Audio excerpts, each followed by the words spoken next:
Gracias. Un placer, el placer es mío, gracias a Oscar, a la organización por invitarme. Yo iba a empezar con algo diferente, pero quiero empezar diciendo que yo creo que debemos salir e ir a quemar algo. No importa qué, se va a quemar algo. Al final, si no, no habría intercambio entre lo marxista y lo que a mí me pusieron en la casilla de post-keynesiano. Y yo con las casillas yo la tengo muy difícil.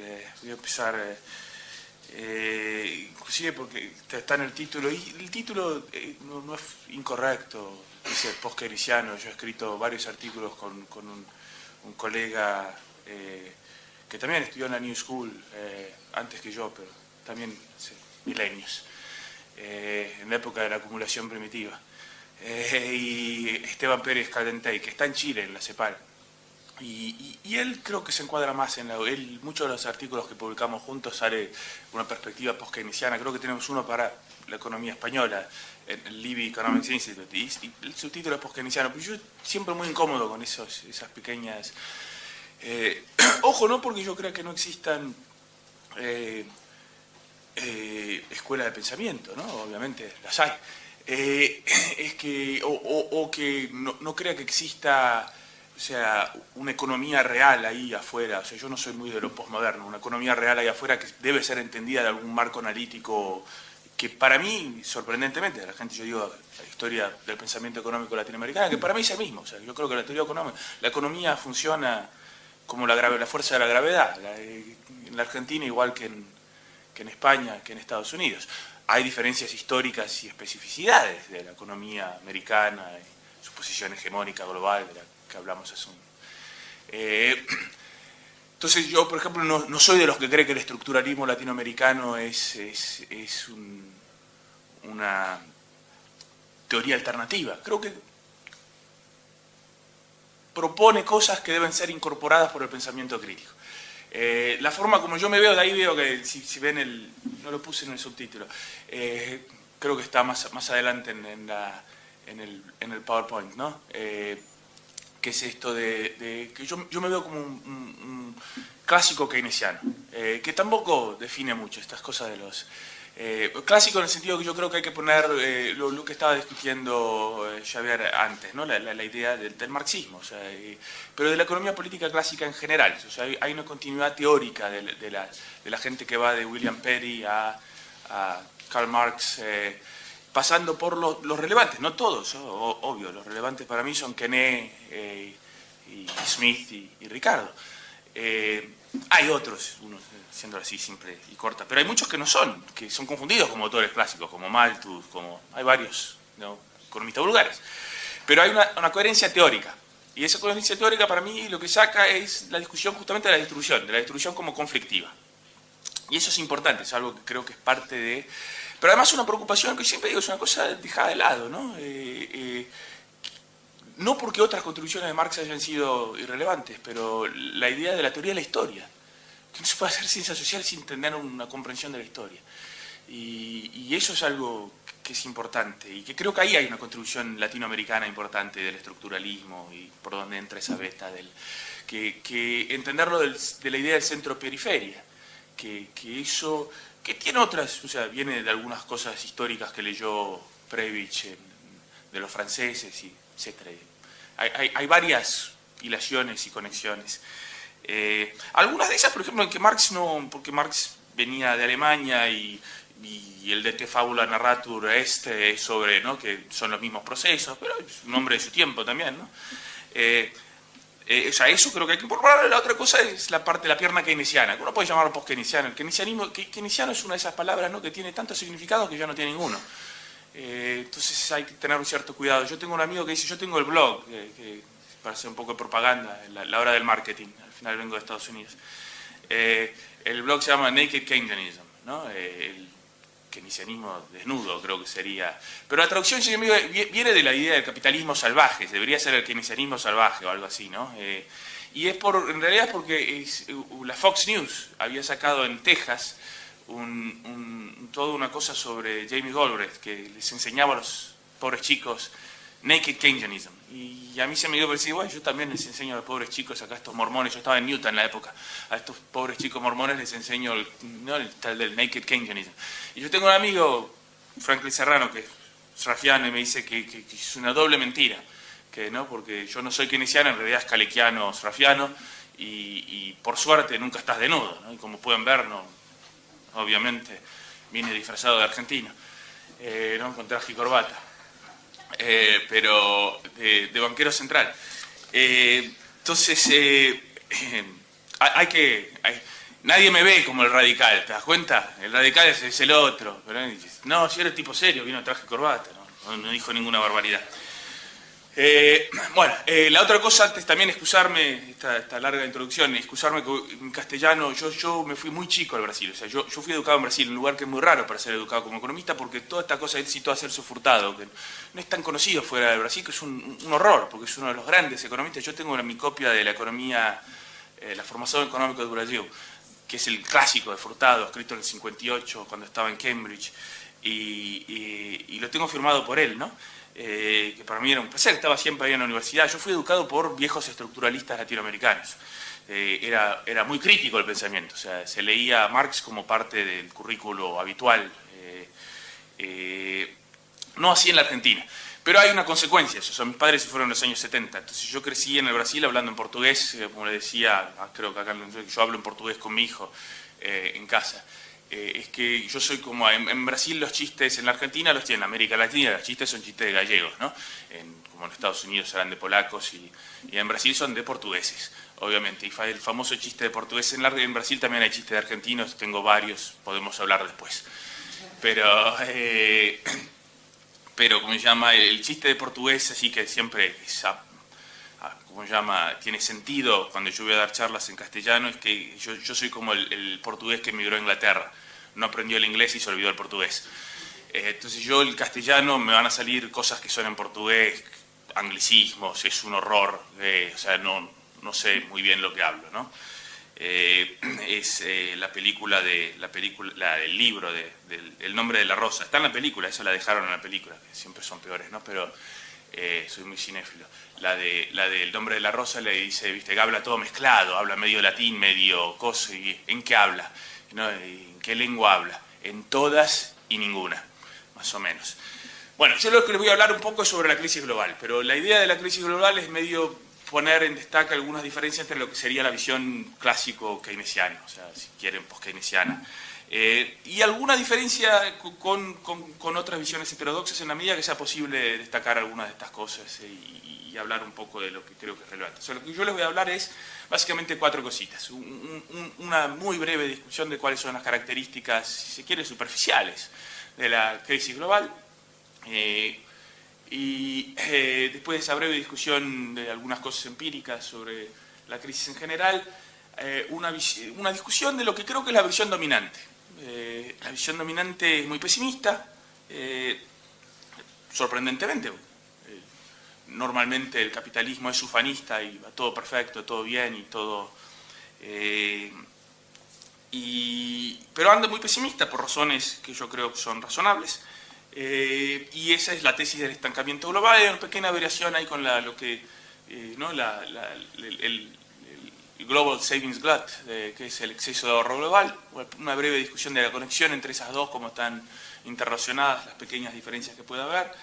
Y ahí yo hablo un poquito, porque creo que hay que, estando acá en España, discutir mínimamente las cuestiones de la crisis europea, que es una cosa diferente, y para decirles de donde yo tengo algún conocimiento más profundo de la cuestión de la situación latinoamericana, más que, aunque lo he puesto como del superciclo de las materias primas, que es creo que la cuestión central en América Latina, y ahí un poco hablar de lo que yo creo que son la perspectiva heterodoxa. Yo, efectivamente, yo tengo visiones muy peculiares, voy a decir cosas que creo que no necesariamente otra gente que tiene la misma trayectoria intelectual y la misma posición teórica necesariamente va a decir. Capaz que estoy equivocado, pero creo que algunas cosas que voy a decir no son necesariamente lo que la mayor parte... Por eso me cuesta también decirlo como escuela, porque dentro de una escuela puede haber gran variedad de lo que la gente piensa, ¿no? O sea, los elementos teóricos no son una camisa de fuerza, necesariamente en ese sentido. Entonces,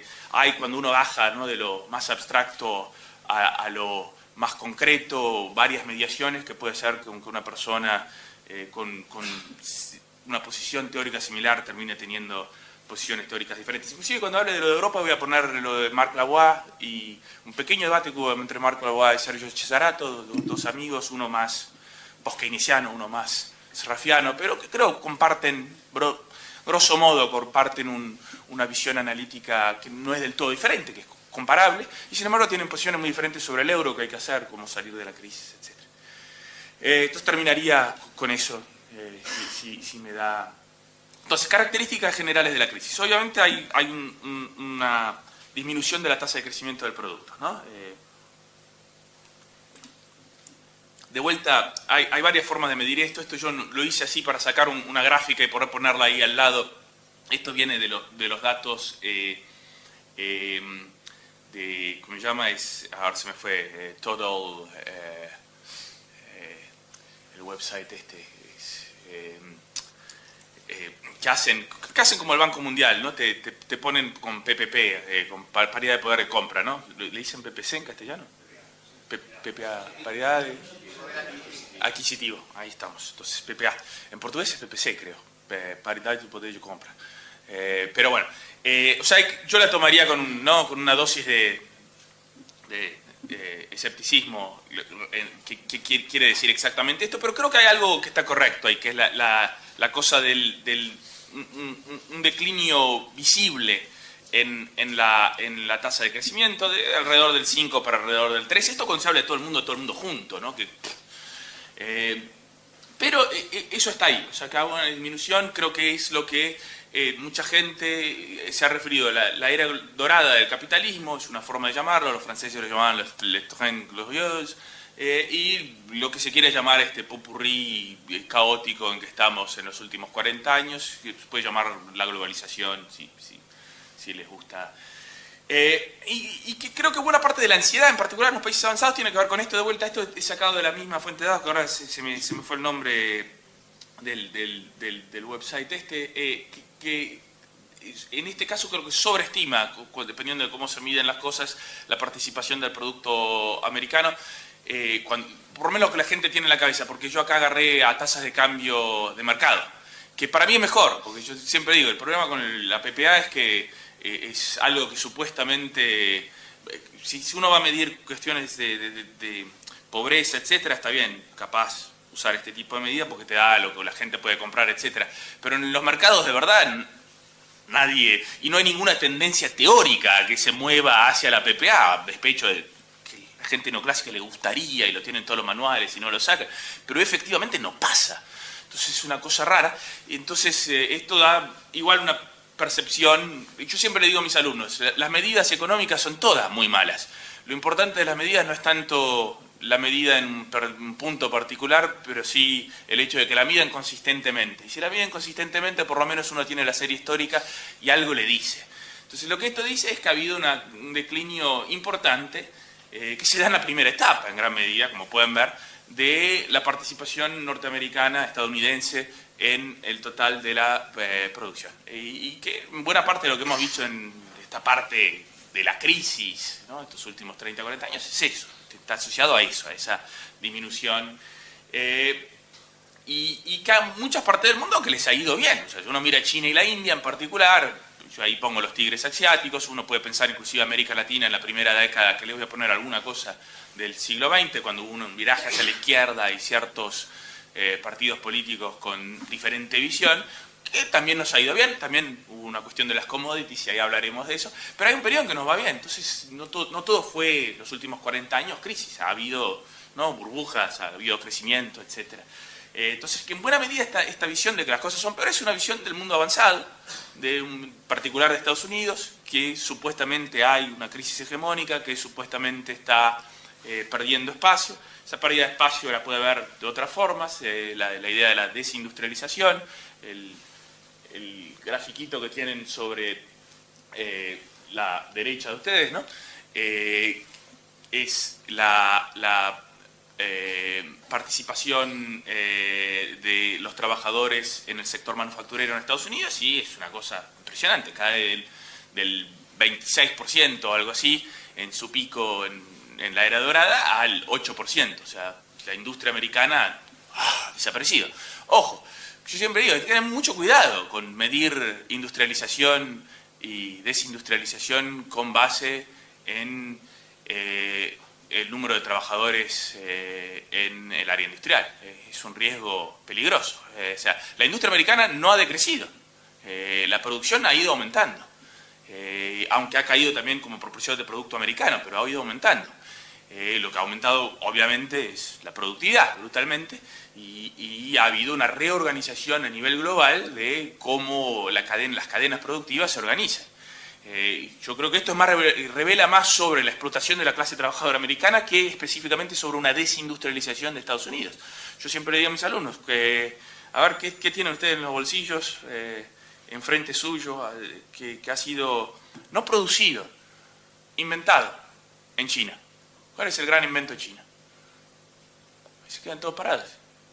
Porque fíjense que el mundo moderno es en gran medida una invención china. O sea, casi todo lo que se sacó Colón de acá y fue a las Américas, etcétera, era todo chino. Los barcos con múltiples más, el compás, prácticamente todas las invenciones, la pólvora, las armas, todo lo que permitió la conquista, etcétera, todo primero inventado en China. Hay dos invenciones que son occidentales de la era moderna. Dos. Así de esas importantes, cambiantes, etcétera. Anteojos, ¿no? Las gafas, le dicen ustedes, ¿no? Me imagino.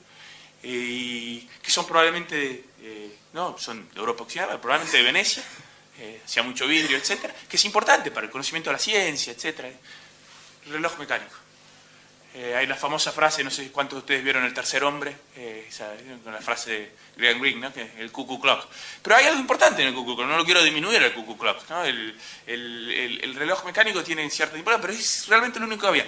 En el mundo que vivimos casi todo, los teléfonos, todas estas cosas tecnológicas siguen siendo el diseño en Estados Unidos. Es quien se acapara buena parte de las ganancias de la producción industrial, que ha cambiado mucho. Entonces yo veo la desindustrialización americana como más reflejo de eso, de decisiones de en dónde poner la producción y decisiones sobre la distribución del ingreso en Estados Unidos. Y que explican cosas como, por ejemplo, en alguna medida, ¿no? Sacar conclusiones exageradas, de por qué buena parte del Rust Belt, Pensilvania, en donde estoy yo, votó por una persona como Donald Trump. O, por cierto, Michigan, ¿no? Que es el corazón del viejo capitalismo americano, de la producción en masa, ¿no? Del Fordismo, cuando uno piensa ahí, también lo votó a Donald Trump. Y un poco acá, ¿no? La otra cosa, de entender lo que una cierta inevitabilidad, de lo que hablaba también Javier antes, ¿no? La historia acá, si ustedes se fijan en este otro gráfico, es de Allen, del librito de Allen sobre la producción manufacturera en el mundo, ¿no? Y ustedes se dan cuenta ahí que Estados Unidos al principio no existe, en 1750, ¿no? No está. Y ahí de repente es la partecita negra que aparece en el medio, que para el final de la Segunda Guerra Mundial es 50% de la producción manufacturera del mundo. Un poco lo que estamos evidenciando es una vuelta a una cosa más normal, medio inevitable, de que parte de la producción manufacturera de lo que se consume en Asia mismo y buena parte de lo que se consume en todo el mundo va a ser producida no en Estados Unidos, porque no tendría cabida que fuera prácticamente la mitad todo producido en un lugar solo, aunque hay fuerzas, o sea, las fuerzas centrífugas que hacen con que las cosas se muevan hacia el centro están presentes, ¿no? O sea, es que hay movimientos contrarrestantes, si uno quiere. Entonces, en buena medida yo creo que parte de los cambios que hemos visto están asociados a esto, a un cambio de la posición relativa de Estados Unidos, y que tiene mucha explicación en lo que ha pasado en el centro del capitalismo global, ¿no? O sea, lo que ha pasado en el seno de Estados Unidos. Y acá el tema que me parece importante es, si ustedes quieren, acá tomo dos frasecitas vienen de lugares diferentes, ¿no? Esto de la venganza de los rentistas, que viene de Keynes revertido, ¿no?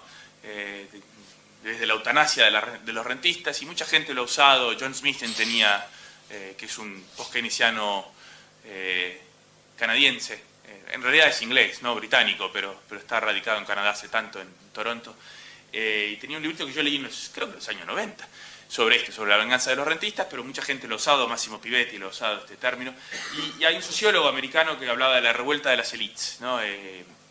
Y yo soy terrible con los nombres, ahora voy a bloquear el nombre del pobre hombre, pero que ya falleció, Christopher Lasch, que hablaba de la revuelta de las élites.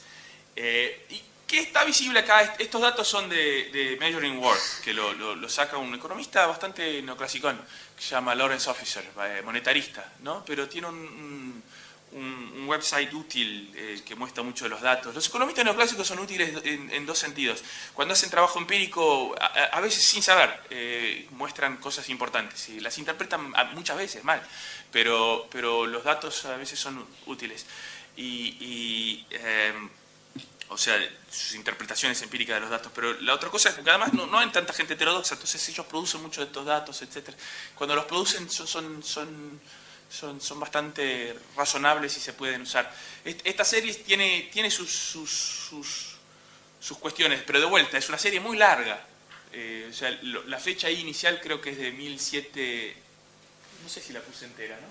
No, acá la tengo de 1923 nomás, en delante. Y es son tasas de interés de largo plazo para Estados Unidos y el Reino Unido. Y lo importante acá es que si ustedes miran el periodo intermedio ahí, entre las dos caídas muy terribles son obviamente asociadas con la Primera Guerra Mundial y la Gran Depresión.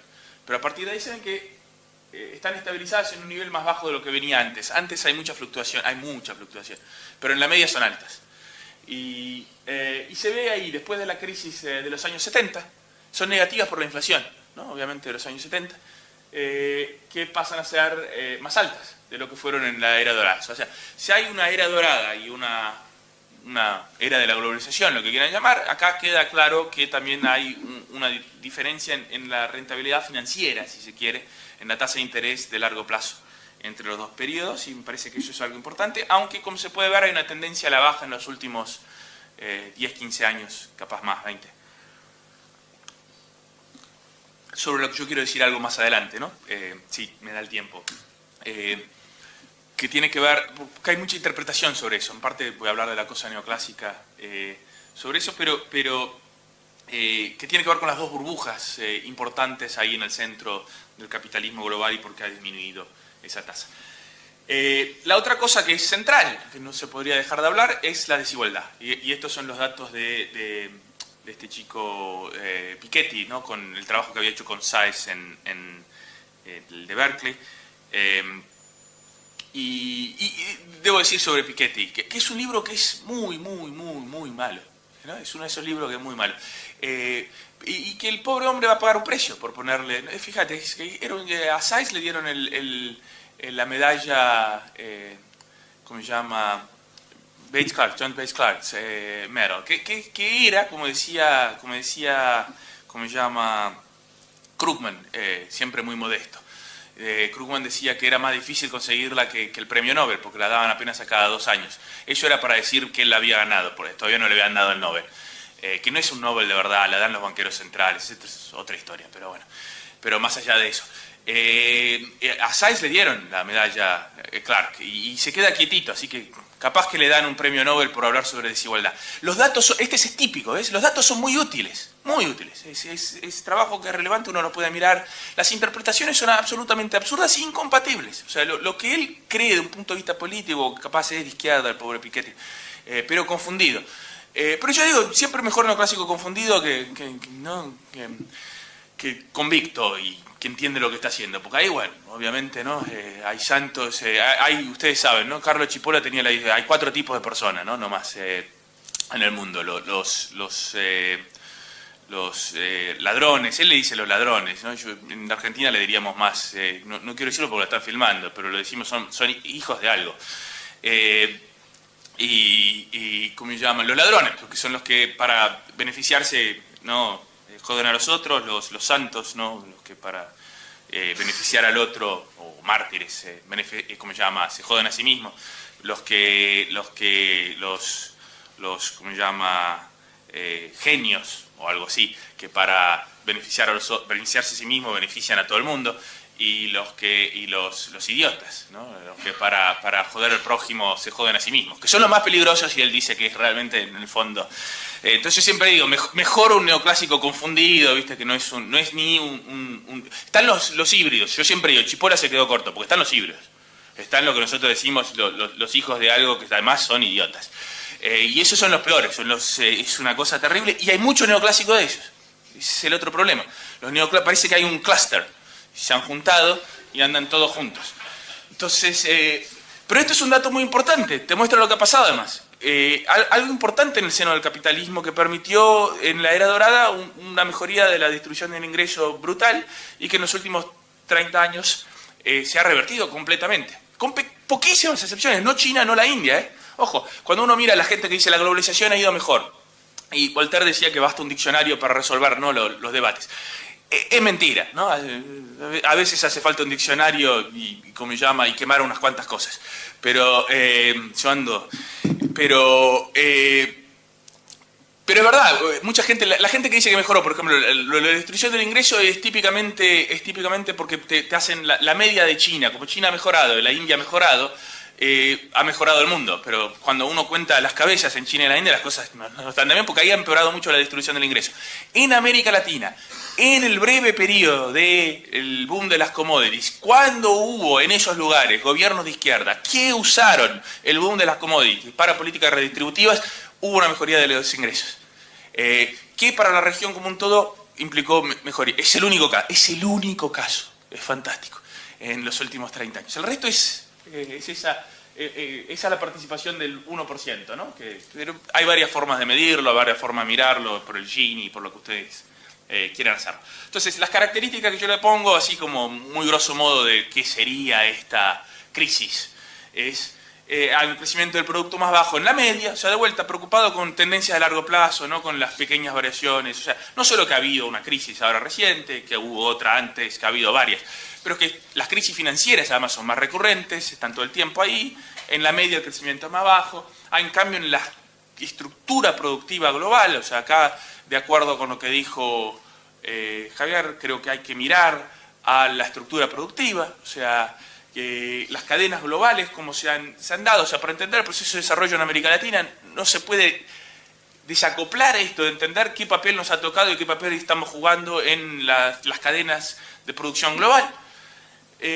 Una mayor desigualdad, de vuelta, que esto no está desasociado de estos cambios en la estructura productiva global, y tampoco está desasociado de por qué del más bajo crecimiento, si esto es una crisis o es resultado de estos cambios, y una creciente volatilidad financiera, que también es decisión de ciertas políticas que se han seguido, ¿no? O sea, de vuelta, ningún accidente, pero que ha llevado que, yo acá debería decir, más crisis financieras. O sea, son visibles estas crisis financieras todo el tiempo, ¿no? Que de vuelta hay varios gráficos que uno podría poner del número de crisis bancarias, el número de países en default, que si uno agarra el periodo de la era dorada del capitalismo, casi no hay crisis financieras, casi no hay... O sea, la Argentina dio 5 defaults, ninguno, obviamente, en el periodo que va de los años 30 a los años 80. En ese periodo nos va relativamente bien, no hay grandes crisis, aunque tenemos problemas de balanza de pagos, a veces no crecemos mucho, hay varios de esos problemas, o lo mismo para Brasil, etcétera, lo que fuera. Entonces, yo brevemente les diría cuál es la versión neoclásica, marginalista, como quieran llamarlo, convencional, del estancamiento secular, ¿no? ¿Cómo se ha llegado a esto? Que en realidad viene después de décadas de triunfalismo, ¿no? De neoclásico, de la liberalización, o sea, como habló Oscar antes, del famoso consenso de Washington. Hay varias formas de pensarlo. El consenso de Washington es probable la forma como nos ha tocado en América Latina a ser incorporados dentro de esta lógica global del neoliberalismo, pero uno podría pensarlo también como el tratamiento de shock que se hizo en el este europeo, o buena parte de lo que se hizo en la unificación alemana y en la Unión Europea en su versión neoliberal a partir del Tratado de Maastricht, en realidad a partir de los años 80 y de los socialistas franceses y españoles que participaron en eso. Y es una idea vieja esta, ¿no? La idea, como dice él, yo tengo gran interés en la historia del pensamiento económico, parte también de lo que hice mientras estaba en Utah, debo decir, es donde están los papeles de una figura desconocida de la historia del pensamiento económico, que se llama Mariner Eccles, que fue el banquero central de Roosevelt durante el New Deal. Una figura interesante, si hay tiempo de charlar sobre estas cosas. Pero Alvin Hansen era el de la originaria y una figura interesante también, porque él lo veía como el estancamiento secular como un resultado de la frontera, la idea de la frontera, del cierre de la frontera del viejo oeste en Estados Unidos. Y la persona acá es Larry Summers en Estados Unidos, que me parece muy adecuado además, porque Larry Summers es el representante un poco así de la élite americana dominante, o sea, en todos los sentidos. Es profesor en Harvard, es sobrino de 2 premios Nobel, o sea, de Samuelson, que era Samuelson, no sé, uno es tío directo, no es tío de él, creo que es Samuelson, es hermano del papá, aunque tienen nombres diferentes, Samuelson y Summers, ¿no? El padre de él era profesor en Penn, también de Ivy League, y el otro es Arrow, que es casado creo que con la hermana del papá de él. Así que tiene 2 tíos premios Nobel de alto pedigree, además Samuelson y Arrow. Y a él le dieron la Bates Clark Medal. Creo que no va a ganar el Nobel. Creo que no, porque creo que no, es visto como, sorprendentemente, es visto como de izquierda en algunos ámbitos, para que se den cuenta de cómo son de derechas las personas que dan los premios Nobel. Es visto como de izquierda. Además además de profesor en Harvard, fue el economista jefe del Banco Mundial, en donde famosamente dijo que había que mudar las empresas poluentes a los países en desarrollo, que en gran medida se hizo. O sea, si ustedes miran la gráfica que yo dije, como va diciendo ustedes, o sea, hay una decisión ahí, no es todo, o sea, no es todo acaso. Y también fue presidente de Harvard, en donde dijo que las mujeres capaz que no son genéticamente, se defendió en el capaz, no son genéticamente predispuestas a la matemática y las ciencias. Ella le costó el trabajo de presidente, no el cargo de profesor, etc. Y fue secretario del Tesoro de Clinton, hay que decir, y asesor en la Casa Blanca de Obama. Así que... Y además es consultor de Wall Street y tiene los bolsillos forrados de dinero. Así que... él es el que habla de esta crisis, o sea, de que es una crisis de estancamiento global. Y brevemente les diré algo también sobre Ben Bernanke, otra figura importante en esto. Debo decir, acá lo importante es también entender cómo tienen el dedo en todas las iba a traducir literalmente del inglés, a finger in every pie. Tienen, como se llama, ahora se me fue la expresión en castellano, ¿no? Pero están, como se llama... En todos los lugares tienen sus hombres. Bernanke es esencialmente indistinguible del punto de vista teórico de Larry Summers. Uno es republicano y el otro es demócrata. Van a ver la diferencia entre las dos posiciones, me parece son pequeñas nuances.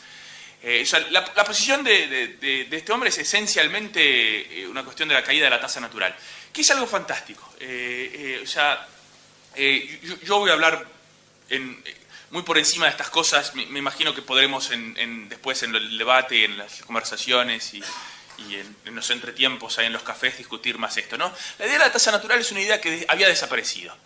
Del punto de vista de por qué un srafiano calequiano habla de Keynes, que era un economista burgués que decía que la revolución lo encontraría del lado de la burguesía educada, es que Keynes en un librito, muchos post-keynesianos creen que el mejor libro de Keynes es el Tratado, ¿no? El Tratado de la Moneda. Yo creo que es un error grave. El Tratado de la Moneda es un libro vixeliano, tiene moneda endógena, pero también lo tiene Vixel y lo tiene toda la teoría neoclásica moderna, que tiene una regla sobre cómo poner la tasa monetaria, así que no necesariamente innovador. Y la teoría general es un libro iconoclasta en muchos sentidos, aunque un libro mal escrito, con contradicciones, con errores. Que él dice en la introducción, es difícil librarse de estos errores, pero dice ahí en una frase, hay que librarse de la idea de la tasa natural, porque se da cuenta que para tener demanda efectiva, seriamente, aunque él no la consigue pensar en el largo plazo, para tener demanda efectiva seriamente, o sea, si la distribución como conflictiva es lo importante, debería decir, yo me olvidé de decir eso al principio, es lo central de los clásicos y Marx. La demanda efectiva es lo central de lo que entra de lo keynesiano, post-keynesiano, clásico keynesiano, como que sea. Esta idea de que la demanda es lo que comanda el proceso de crecimiento. Y acá puede haber alguna distinción con algunos marxistas con los cuales yo tengo gran acuerdo en otras cosas, pero no necesariamente en esto. Hay algunos marxistas que están de acuerdo conmigo, debo decir. O sea, Sweezy, por ejemplo, sería uno de esos marxistas. Por Sweezy hay varios otros más modernos, ¿no?, que piensan a la recesión. Pero esta idea de la tasa natural había desaparecido. Keynes dice, no funciona, él mismo no se libra de la idea, está ahí. Y la teoría neoclásica medio la trae de vuelta. No la trae de vuelta explícitamente, fíjense cómo es importante. En un lugar irrelevante, es Milton Friedman, que era un autor secundario, que nadie le daba pelota, que era absolutamente secundario. Cuando va a la American Economic Association a dar la charla de presidencial, él trae de vuelta la idea de la tasa natural, cita a Bixel explícitamente.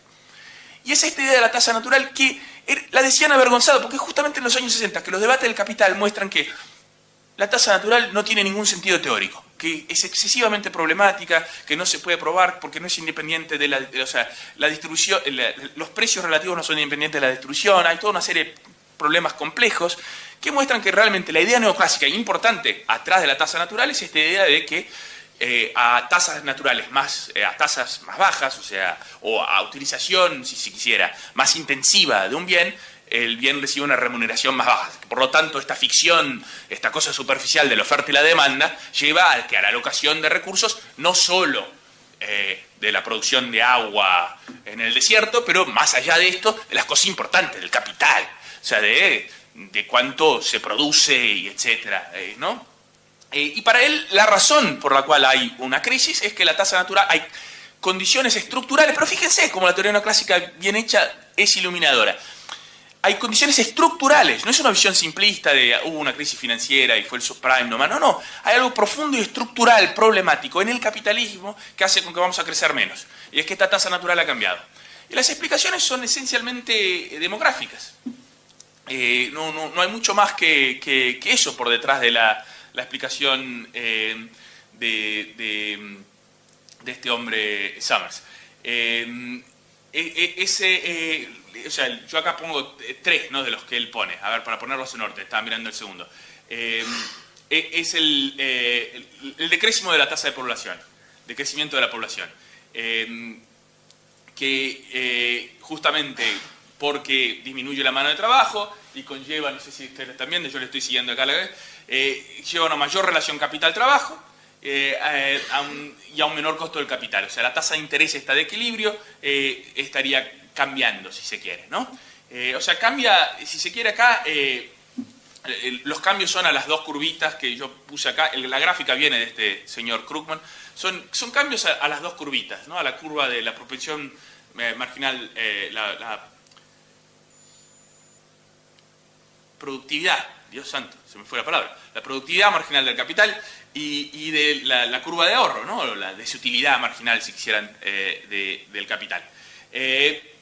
La otra es, él incluye, fíjense, es un autor interesante, él incluye la distribución del ingreso. O sea, no mira solo a cosas, la distribución del ingreso también lo ve como algo que ha llevado ha cambiado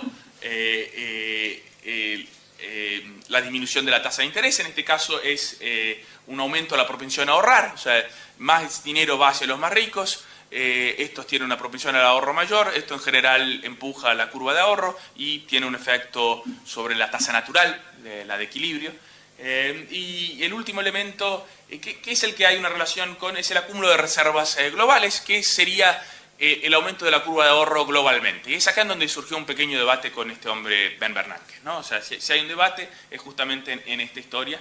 Y acá la diferencia es más de la política económica, más que de las... O sea, ¿por qué digo es interesante? Porque se ha desavergonzado la teoría neoclásica. Yo cuando estaba estudiando economía en los años 80 en Brasil, y se usaba el libro, por ejemplo, de macroeconomía, en un lugar heterodoxo como era la Federal de Río de Janeiro, aunque se leía Kalecki en el original, se leía Keynes en el original, se leían todas estas cosas, se usaba Dormish y Fisher, ¿no?, para aprender el ISLM y estas curvas de Phillips, estas cosas, ¿no?, esotéricas que supuestamente existen, y te hablaban de la tasa natural, pero nadie, o sea, estaba en el libro la tasa natural y algún boludo había ido y medido alguna tasa natural, pero nadie se la creía. O sea, vos no oías a un presidente de un banco central de la Reserva Federal hablándote de la tasa natural de interés, nunca jamás. Ahora han perdido la vergüenza. En los últimos 20 años hay medidas directas sobre esto de la tasa natural, volvieron a hablar sobre estas cosas. Había una vergüenza que se ha perdido, un descaramiento, yo digo, ¿no?, de la economía vulgar, que está de vuelta y hablan de todas estas cosas. La diferencia es la siguiente.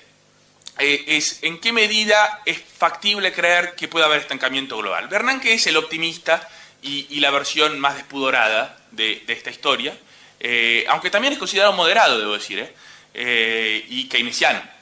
O sea, por eso digo, keynesiano puede decir que me dice que yo soy keynesiano y que Bernanke y la Larrea son keynesianos, obviamente tenemos un problema grave, ¿no? Que no quede sin nada. Pero bueno, este hombre, ¿qué dice? Dice que Summers está equivocado porque, en principio, si hubiera liberalización financiera, y fíjense lo que el hombre está diciendo, o sea, en términos de política económica, lo que quiere es más liberalización financiera. O sea, este es un junkie, se acabó de ir la economía financiera internacional. O sea, ¿hay alguna buena palabra para describir? Diré, a la mierda, me quedo corto. Y el hombre lo que pide es más, no, quiero más. Entonces, es fantástico. Y la idea es ¿cuál? Es que oportunidades de ganancia siempre hay, ¿te das cuenta? Entonces, si se permitiera la libre movilidad del capital, el capital se mueve para lugares donde hay más oportunidades y iríamos a una tasa global, ¿cómo se llama?, uniforme, que sería más alta de la que tenemos. O sea, el problema es que hay todavía muchas veces usan datos equivocados, usan estas cosas del Horiokas, Felsen-Horioka, etcétera, para decir que no hay tanta movilidad del capital como la gente cree que hay. Imagínate si no hay. Las transacciones diarias de dólares en el mercado, ¿no?, de monedas es son 5, yo ya no hablo ningún idioma, como digo, en inglés y en portugués son 5 trillones, que en español son 5 billones, ¿no? Eso, billones. Yo siempre con miedo, ¿viste?, de pifiarle la... Entonces, 5 billones por día, fíjense qué cosa de loco, porque el PIB global es, ¿qué?, 75.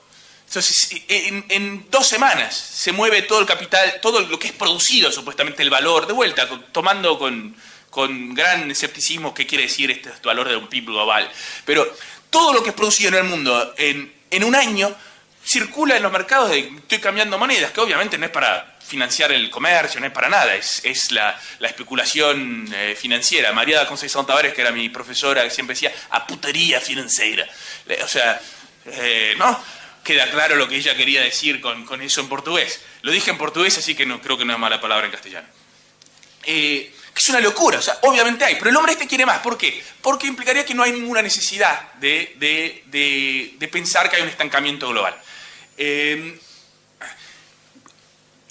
su visión, entonces, parte del problema es que lugares como China, no tanto Estados Unidos, son muy cerrados financieramente. Y por eso hay que abrir a China. Y será un grave error si China lo hace. Yo creo que China se ha movido en esa dirección. O sea, si China se mueve en esa dirección, va a haber graves problemas para la economía global, creo yo. De una mayor apertura financiera, lo mismo presiones en la India para eso. Entonces, ¿cuál es la posición de Bernanke? Que el problema es en realidad los desequilibrios globales, o sea, los desequilibrios de cuenta corriente, el hecho de que persistentemente hay países con superávits y persistentemente países con déficits, y que esa es parte del problema. Acá tiene una pequeña figura, yo lo quise hacer mejor con las barritas, pero me peleé con el Excel y bueno, terminé que lo dejé así, pero ustedes pueden ver ahí lo que ha pasado con la última crisis. O sea, acá no estoy hablando de la crisis en general, que es lo que yo tengo, ¿no? Cuando estoy hablando de esta crisis neoliberal, estoy pensando en la crisis de los últimos 30 años más que... Pero si miran esto, se dan cuenta claramente de vuelta que venía aumentando, claramente. Esto es el déficit de Estados Unidos. Acá puse 3 de los países con superávits, ¿no? China, Alemania y Japón, los de superávit persistente. Y si ven, después de la crisis del 2007-2008, se han disminuido considerablemente y se han mantenido más o menos constantes en estos niveles nuevos. O sea, claramente, si supuestamente estos desequilibrios globales eran parte del problema, esta gente cree que estamos mejor, ¿no? Yo voy a sugerirle que no, que al contrario, que acá hay... Y que hay que pensar un poco qué quiere decir esto. Y acá, después, probablemente en la conversa, algo sobre lo que dijo Javier sobre Bretton Woods. Yo tengo, y esta no es una idea mía, es una idea justamente de María Conceição Tavares, antigua, que justamente la idea, pero que está en algunos keynesianos, yo creo leerla en Paul Davidson, lo hablé con Paul Davidson alguna vez, de que Bretton Woods, más que una crisis de la insostenibilidad de la posición del dólar, es una decisión de ciertos grupos dentro de Estados Unidos, particularmente de Wall Street. Por eso digo, capaz que no estamos en desacuerdo, es forma de deshacerse. O sea, que hubiera sido sostenible si ellos hubieran decidido en términos de su capacidad de presionar, pero que hubo una decisión interna de que esto no era el lugar en donde mantener la línea y que se dejaban flotar las... pero que en realidad voy a sugerir yo que es en alguna medida reflejo de un mayor poder hegemónico americano, uno que le permite emitir moneda de curso internacional sin ninguna especie de límite. Es un llamado privilegio exorbitante del que hablaba, y que en realidad quiere decir que tenemos poco desequilibrio global, no mucho, y que eso tiene nada que ver con las tasas medias, que han sido más altas en general, pero que en los últimos años han estado más bajos, que es lo que esta gente interpreta equivocadamente como una tasa natural más baja.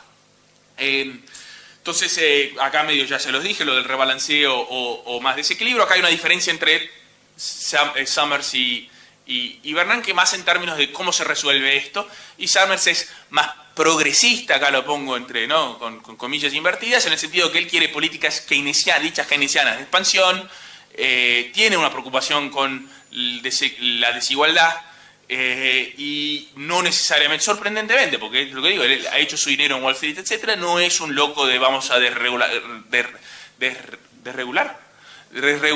financieramente todavía más de lo que estamos en este momento la economía global. O sea, pero o sea, tampoco es de revertir necesariamente todas estas cosas. Es más la idea, como siempre digo, reformista y gradualista de ir haciendo esto, pero más despacio. Es cómo debe ser el sexo de los puercoespinos, despacio y con mucho cuidado. Es lo que este hombre, que es, o sea, lo que los moderados dentro de la cosa neoclásica más o menos propugnan. La cosa de Bernanke no es un rebalanceo, y ahí absolutamente sería desastroso para la economía global si a uno se le da por hacer un rebalanceo. Yo veo que me voy quedando corto, adelanto un poco para no sobrepasarme demasiado el tiempo. La cuestión europea y el superciclo de las commodities. Me voy a permitir ser breve, no quiero yo explicarles a ustedes la crisis europea y qué ha pasado en España. Yo movería esto para mostrar el paper que está ahí atrás, pero lo voy a hacer al final porque hemos tenido problemas con la computadora para mostrarles el PowerPoint, y así que no corro el riesgo de quedarme que es corto, pero después les muestro, yo escribí un artículo con dos en realidad, uno está acá al final de esto, sobre Europa en general, y salió en esa revistita que es también heterodoxa, se llama Post-Autistic Economics Review, pero le cambiaron el nombre porque obviamente hay toda una cuestión de que pobres chicos autistas no son de los la personalidad híbrida de los neoclásicos, y por lo tanto no había razón de decir que ¿cómo se llama?, que era culpa de autismo, pero que ahora se llama Real World Economics Review, como Oscar acá me recuerda. Pero hay otra que no salió, va a salir en la revistita de Bresser Pereira, en Brasil, que es una revista heterodoxa que se llama, en portugués es de Revista Brasileira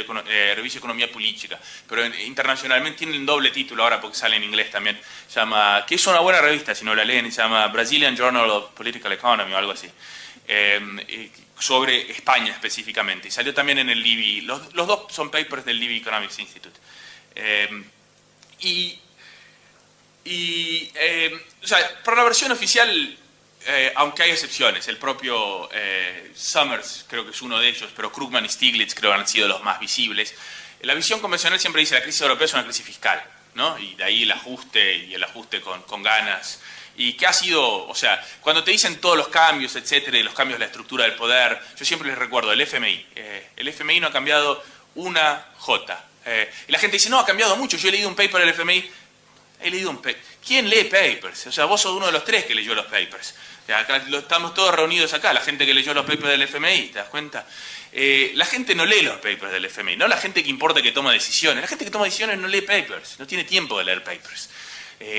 Tiene grandes bibliotecas, no lee libros, ¿te das cuenta? El ministro no sé qué, tiene 30.000 libros, me dijeron una vez. El ministro tiene 30.000 libros en casa. Mirá vos. Escribe una columna para el diario, es diputado federal, va todos los días. ¿Cuándo lee? Yo no tengo tiempo, yo no tengo 30.000 y no he leído la mitad de lo que yo leo. ¿Cuándo lee este hombre, no?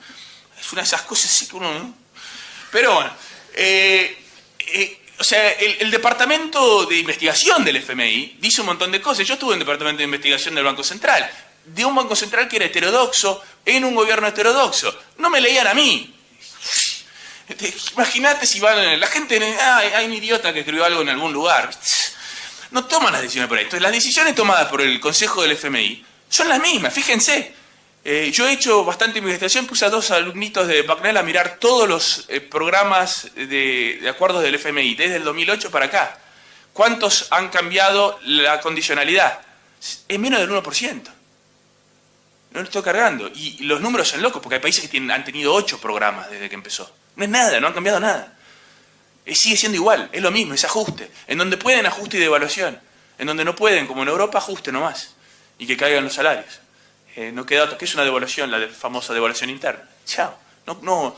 Claro, ahí vas al paper teórico y te dices, sí, no, lo fiscal no, más o menos, el devaluar tampoco resuelve. Sí, está bien, hay un tipo que entendió algo en el departamento de investigación del FMI, está bien, ¿qué le vamos a hacer? Qué bueno. Pero es fiscal. Y obviamente cuando uno mira los números, la única que uno podría decir hay una cuestión fiscal es Grecia. Igual yo creo que no es una crisis fiscal, es un error. Sería Grecia. En el primer artículo que escribimos con Esteban decíamos, es un problema externo. Ojo, nosotros por una cuestión muy latinoamericana miramos la cuenta corriente, obviamente están todos en déficit, Alemania la tiene en el coso, son obligados a ajustarles, así que se ajustó. Grecia ha ajustado, no tiene problema de cuenta corriente hoy en día. Ha habido una devaluación interna brutal, del más del 30%, en términos reales, brutal. Fíjense lo que dice, sin cambio, o sea, esto cambio de precio relativo es una cosa absurda, así, es de no creerse. El peso, el corte que hay que hacer. O sea, hay gente que recibe salarios 30% menores, los precios han caído, es una cosa absolutamente loca. Y, claro que hay un precio, el producto no ha crecido, sigue los 25% por debajo que estaba al principio de la cosa. O sea, hay un costo social de todo esto muy, muy brutal. Y o sea, se ha resuelto el problema de la balanza de pagos, por así decir, el problema de la cuenta corriente.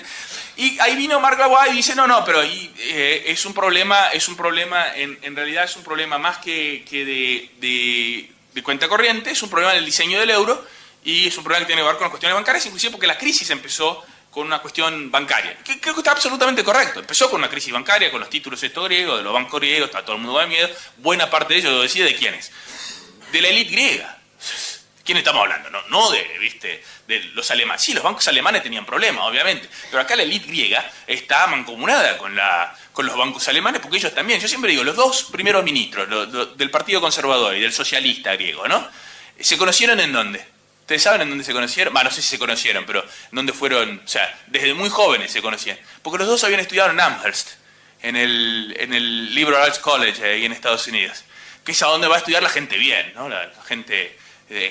griega que puede darse el lujo de estudiar en Estados Unidos. Entonces, de ahí, o sea, la gente que tiene bonos en su cartera, la gente que tiene cartera de inversión, ¿te das cuenta de quién estamos hablando? Que puede sacar su dinero. Esa gente, por eso, cuando los primeros arreglos, esta gente todo está bien. Ya ese dinero salió, no están bonos de la deuda griega. Entonces, Mark tenía razón. Es absolutamente un problema del diseño del euro. Que no permite transferencias fiscales de monta razonable o que el Banco Central Europeo compre títulos de la deuda griega como se llama en el mercado secundario, que es una cosa simple. La deuda griega entera es más o menos el 3% del producto del área del euro. Es un chiste. Es como si Estados Unidos entrara en crisis porque Mississippi tiene un problema de deuda. Están todos mamados. O sea, eso no pasa pero ni en pedo pasa en Estados Unidos. O sea, la élite americana no va a cometer suicidio del pacto federal, en los cuales ellos tienen gran beneficio, simplemente porque hay un pequeño problema con deuda en una provincia irrelevante, que esencialmente para la élite europea es lo que es Grecia.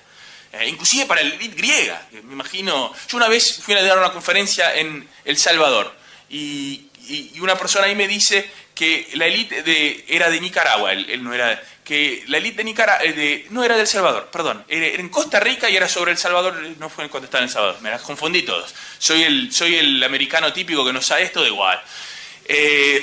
No, fue en Costa Rica pero era un chico de El Salvador que después me lo encontré en El Salvador. Y me dice que le habían dicho que para ellos las haciendas y estas cosas, porque no producen, importan, el déficit de cuenta corriente de El Salvador es una cosa así asustadora, te da pánico, 20% del producto. Y todo eso se recibe como remesas, o sea, lo que exportan es gente.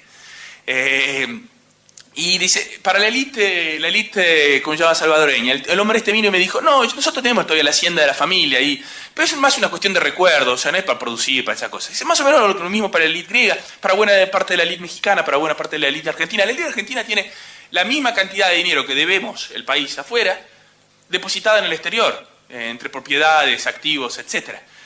O sea, ¿a quién le debemos el dinero? A nosotros mismos en general. Obvio que los bonos están por ahí, los tienen otra gente, pero nos endeudamos para transferir dinero para gente. Es más o menos esa la historia, ¿no? Entonces acá lo que les muestro, y me estoy quedando corto, así que voy a volar, pero simplemente las transferencias fiscales dentro de Estados Unidos, porque yo una vez tuve esta discusión con gente que esto fue en la UNCTAD, y una discusión con José Antonio Campo, que es un gran economista, tengo gran respeto, es absolutamente abierto a las posiciones críticas, relacionado con las ideas estructuralistas latinoamericanas, etc. Dice, bueno, pero ¿cómo se llama? No es las transferencias fiscales porque en Europa hay, ¿no? Los fondos de cohesión, etc. Hay transferencias fiscales y en Estados Unidos las transferencias fiscales no son muy grandes. Entonces yo me puse a fijar y tengo dos alumnos que son exalumnos, debo decir, del doctorado que están trabajando en esto en Estados Unidos. Yo acá no puse el link a eso, pero porque después que ellos empezaron a hacer ese negocio, la The Economist puso una serie de gráficos, etcétera, sobre esto. Y si miran acá, esta grafiquita es algo fascinante. No aparece acá porque... ahí estamos. Estos que están en rojo acá, es más de 250% del producto a lo largo de 20 años, porque es el periodo que va desde 1990 al 2009. Igual cuando es más del 10% del producto. Imagínate si España recibiera 10% del producto al año de transferencia del resto de Europa, o Grecia. Se levantan todas las... ¿te das cuenta? Es una cosa brutal. Es increíble. Pero bueno, el pacto fiscal permite una cosa de esta. O sea, es verdad, tiene razón Marc, hay una relación entre el pacto fiscal, lo que hace el Banco Central y estas cuentas, porque no hay cuenta corriente de Mississippi, no hay cuenta corriente de ¿cómo se llama? ¿No? Mississippi se lo pongo porque, como pueden ver, es uno de estos que recibe dinero que da miedo, es este, ¿no? Recibe una cantidad de dinero brutal, ¿no? Está entre los 200, más del 10% al año. Esta es la gente que cree que los pobres no deben recibir dinero y votan claramente por Trump. Es una cosa fascinante. O sea, ¿quién es la gente pobre que recibe dinero? Ustedes. Pero bueno,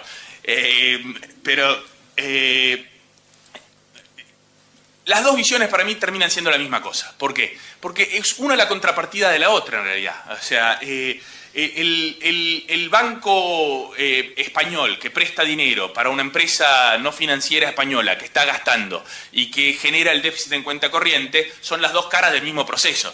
¿Cómo resolvés este proceso? Y yo qué sé, hay varias formas de resolverlo, ¿viste? Por eso puede ser una transferencia fiscal. O sea, en vez de obligar que el gobierno español haga un ajuste, recibe dinero al resto de Europa y se gasta acá, como se gasta si estás desempleado en Mississippi, recibís seguro de desempleo del gobierno americano federal. Debo decir, cuando hay crisis, prácticamente todos los estados americanos, creo que en la última crisis apenas 3 estados americanos no recibieron beneficios. O sea, lo que pasa, la gente se olvida, hay un gobierno federal, o sea, una autoridad fiscal federal que transfiere recursos a todos en el medio de la crisis, y es eso lo que falta en Europa. Ese es el error, no es una simplemente redistribución de los ingresos, es que hay momentos en que todo el mundo tiene que recibir. El centro, o sea, porque Alemania no crece, a Alemania le va mal, entonces el problema es que Alemania necesita recursos y España, Grecia, todo el mundo. Entonces falta un gobierno federal que vaya, gaste y haga estas políticas. Y lo que decía, y la otra es que lo puede hacer el Banco Central Europeo. O sea, esto podría haber sido resuelto, no hay ninguna crisis, es una cosa pequeña dentro de lo que es el tamaño del sistema bancario europeo, podría haber sido resuelto sin graves problemas si hubieran bonos europeos, pequeños cambios son posibles. Lo que yo voy a decir acá es que hay una diferencia ahí en cómo salís de la polémica. Si les dije Summers versus Bernanke, Sergio Cesarato versus Marc Laguáez, nos quedamos en el euro, salimos del euro. Claro, Marc hablando ahora Marc se mudó a Francia, está dando clases en Francia, pero si vos hablas de la perspectiva de estoy en Canadá y ¿viste? Lo ves de lejos, decís, no, y bueno, reformamos el euro, etc. Pero claro, si vos vivís el día a día de las reformas y la imposibilidad de reformar el euro por adentro y de lo que es la élite europea, bueno, capaz que decís, no, pateamos el barco y salimos del euro. Ojo, salir del euro por sí no es solución, esa es la otra cosa. O sea, la devaluación tiene efectos muy... Yo vengo de América Latina, la devaluación tiene unos efectos rarísimos y no es necesariamente lo que la gente cree que son y no necesariamente lleva a salir de la crisis. O sea, a España, en donde está integrada en la producción no intraeuropea, que exporta autos y exporta partes... la devaluación no necesariamente le resuelve, como no le resuelve a Grecia solo devaluar.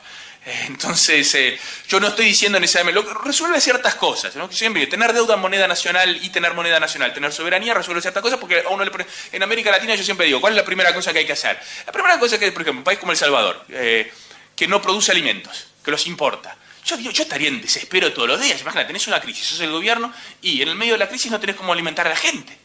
Tenés una hambruna. La primera cosa que uno tiene cuando uno no tiene restricción externa es un programa ¿cómo se llama?, de seguridad alimentaria. ¿Viste? Producción local, lo mínimo para mantener a la gente más o menos alimentada, ¿no? O sea, ese tipo de cosas, la gente más o menos empleada, con casa, ¿viste?, una vida decente. Eso puede ser hecho, pero vas a tener que tener restricción. O sea, la restricción externa no se elimina con devaluar. Y en América Latina lamentablemente lo entendemos. Y eso quiere decir que hay que hacer recortes en lo que las élites pueden consumir y las clases medias. Por eso hay mucha relación entre, y acá hablar justamente de lo que hablaba Javier, de qué son las clases sociales, cómo hay alianzas, etcétera, de dónde vendrían las alianzas de la clase media, para dónde iba, como se llama, con una devaluación. Y si le restringís el consumo de los iPhones a la clase media argentina, la gente se pone enojada y vota Macri. Entonces existen estas cosas. Pero bueno, voy a volar porque no me quedo corto sin tiempo, entonces yo brevemente les quería decir algo sobre el ciclo de las commodities. Les voy a decir simplemente lo que les quería decir. Acá ven la distribución del ingreso que les dije, medida por el Gini en el caso de América Latina, y que ven que en los años 90, esto es para la región como un todo, ha mejorado. Pero de vuelta, es más para ciertos países que para otros, y mucho de eso tiene que ver con las políticas de gobierno de izquierda, no solo los precios de las commodities. Los precios de las commodities, como pueden ver, han subido y han después caído brutalmente, de ahí el miedo de mucha gente de que esto sea la causa de la crisis, que ahora se nos viene, etc. Yo voy a hablar un poco sobre eso después. Yo soy escéptico. Hay una correlación muy fuerte entre los términos de intercambio que están acá y la producción en América Latina. Lo que ya mucha gente piensa que están ahí atados. Yo creo que es parte del problema, pero no es todo el problema, y que la crisis actual no tiene que ver solamente ni es fundamentalmente sobre los términos de intercambio, aunque los términos de intercambio han hecho una situación difícil, peor. Y en parte lo que voy a decir es que no creo que es... lo peor es que justamente las tasas de interés internacionales son bajas, van a seguir bajas, pero no por los motivos de la tasa natural que hablan Summers y Bernanke. Y eso le permite a América Latina financiarse de forma relativamente simple. El problema de Brasil, por ejemplo, no tiene nada que ver. Brasil no tuvo ninguna crisis, ni externa, ni fiscal, que es difícil de entender de cualquier forma.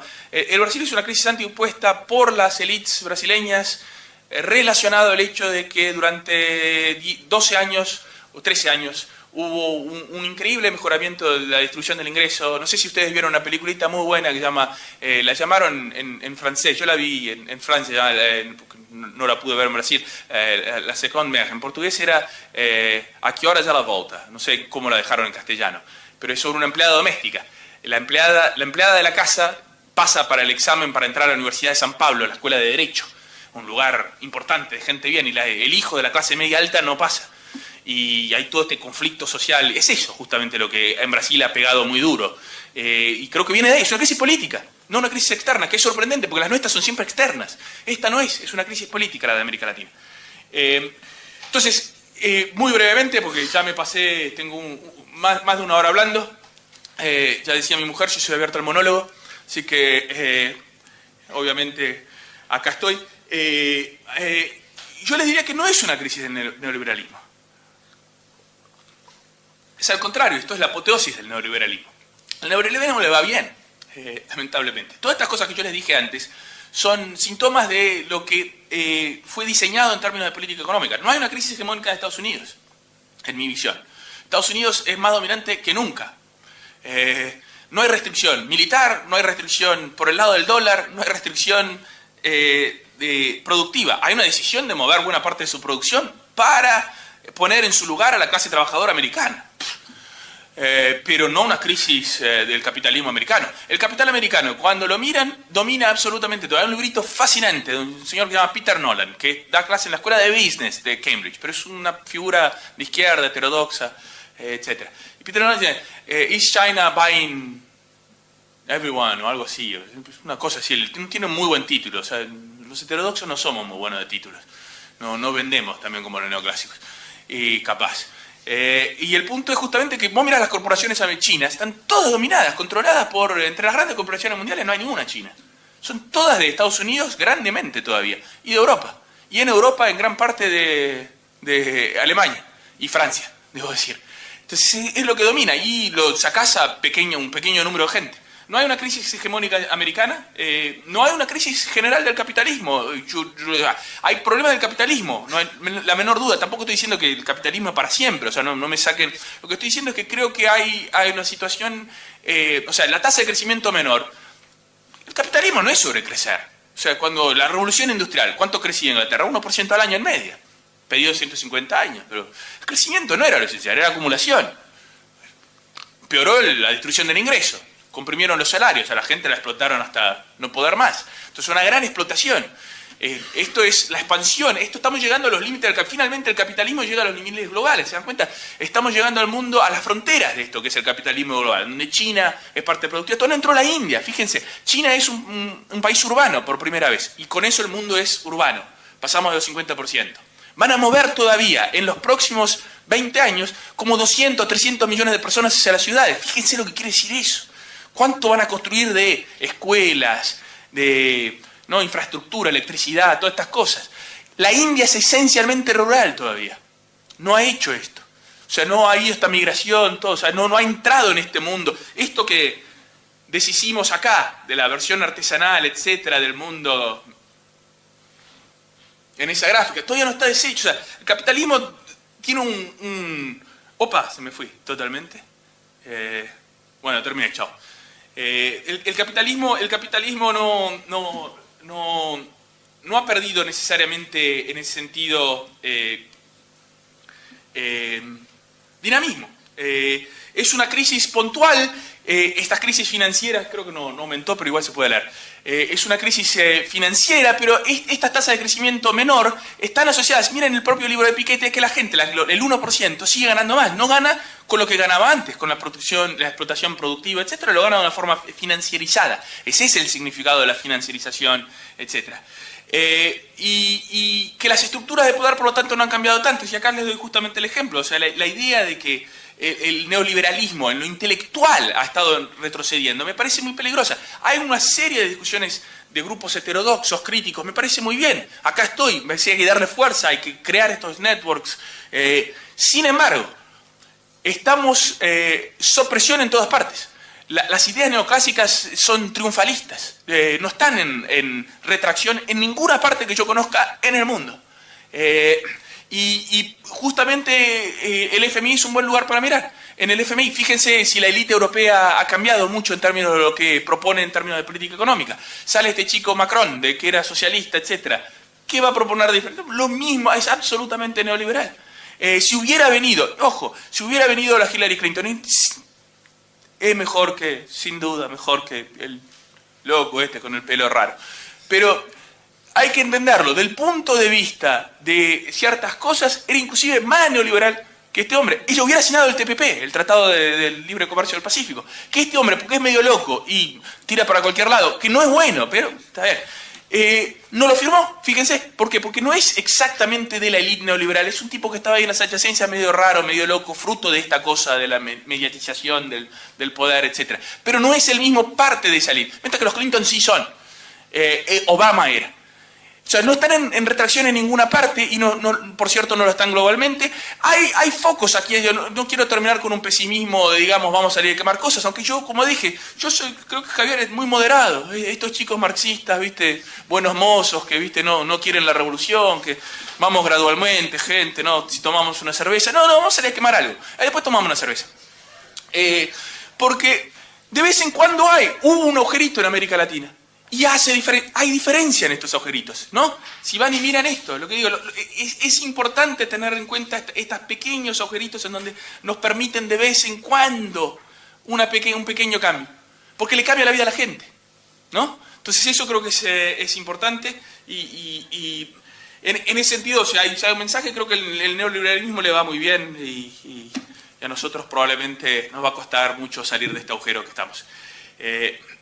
Es eso, nomás hay unos cuantos papers, me pidió Oscar que les diera referencias. La mayor parte de lo que digo está de alguna forma, aunque he sido menos activo en el blog, pero buena parte de lo que yo dije acá está mezclado en varios lugares en el blog y puse ahí 4 papers que más o menos cubren alguna de estas ideas. Muchas gracias.